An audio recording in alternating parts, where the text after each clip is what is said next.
Mind is constantly into imaginations with thought process and visions. These visions and thoughts are always not into one type, like a happiness. Everybody wants peace and happiness, want to enjoy. So they would like to have pleasant thoughts.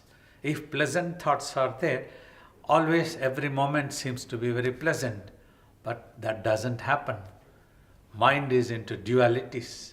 It jumps into good and bad, happiness and unhappiness, pleasant and unpleasant things.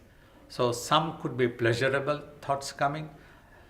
Often it could go into unpleasurable, which could give a stress, anxiousness.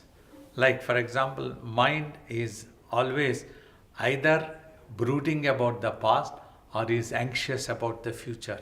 This is what makes a mind stressful with its own thoughts. It gets involved.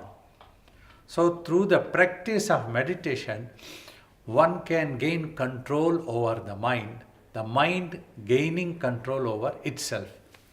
Means it can think only when there is necessary to think. To live in this world, we want to do something, we want to plan, and then we want to execute. So thus, we need that mind's imagination power. So we can do that only when it is necessary, and when it is not necessary, we don't have to think anything. We can keep it quiet, at peace. Then there is peace. It's like you have a car. When you need to drive around in the town or anywhere you want to go, you drive around. Once the driving is done, once you have reached the destination, your job is done, you need to bring it to a halt. And you have to keep it in a parking place. If it's at your home that you have come back, you will keep it in the garage or anywhere else you want to stop. You need a parking place. Otherwise, imagine if you are unable to stop the car once you have accelerated and there are no brakes and no gears, nothing. So you are unable to stop the car. You have to keep driving. So imagine such a situation can make you can be disastrous to yourselves and you can become dangerous to others on the road. So a stop is necessary. So this meditation can help to overcome such stress and gain control over the mind so that you think only when there is necessary to work, and when there is no need, you don't have to be worrying unnecessarily. So you can keep quiet. The practice is important. Otherwise, the mind doesn't comes down. Like a whole day you would be working in an office and you are stressed out, physically tired. Evening you come back home.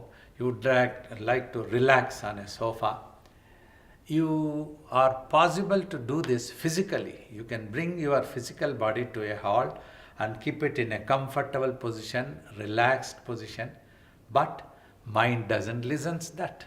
You cannot bring the mind under control and keep it on a sofa and ask it to relax like that without any practice.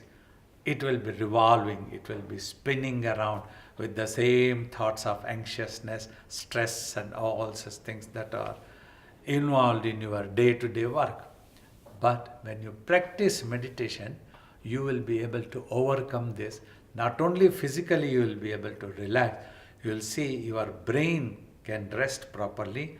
Application of the mind on the brain can be released and the mind can be kept totally stress-free without any such thoughts, the unwanted agony, unwanted anxiousness unnecessarily. Always we have to remember, simply by worrying or getting into a stress, we cannot sort out any problem of our life. If we plan, if we work out strategies, if we know how to deal with the things, if we face, then we can sort out things. So for these things, we don't have to allow our mind to become stressful. Simply just like when you are going to play a tennis match, you are enthusiastic, playful and just ready to execute the things. You don't have to worry. So if you start feeling stressful, worry and hold your head, then you won't be able to play properly. So that's how in life also meditation is such an important thing to overcome your stress.